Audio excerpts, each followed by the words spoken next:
A very common mistake when it comes to addressing gut health is the use of natural antimicrobials, things like oil of oregano, grapefruit seed extract, berberine.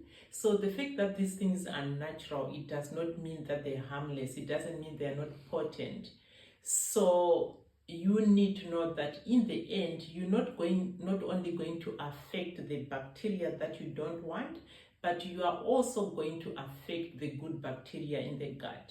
So a better approach is, if you decide to use this, make sure that you're being guided by somebody who's got experience as far as addressing the gut, and also that it's for a very, very limited time. But a better approach is to actually think about the terrain. I always talk about the terrain. It's like, why is this particular bad bacteria now flourishing in the gut? It's usually because the terrain is not right. So you might have to think about things like, does this person produce enough digestive juices?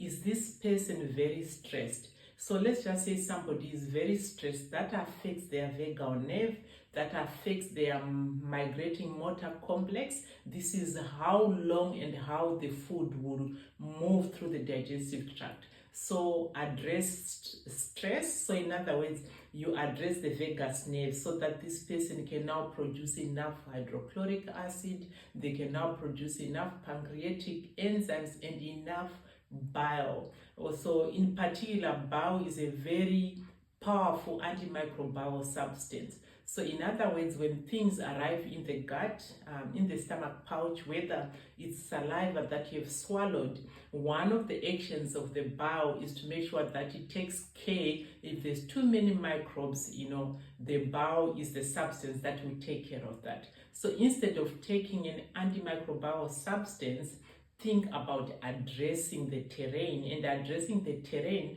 doesn't mean taking something like maybe Swedish bitters only. It also involves looking at the whole picture. Like I said, if somebody is completely stressed, you need to address stress so that the normal functioning of digestive system starts to happen naturally.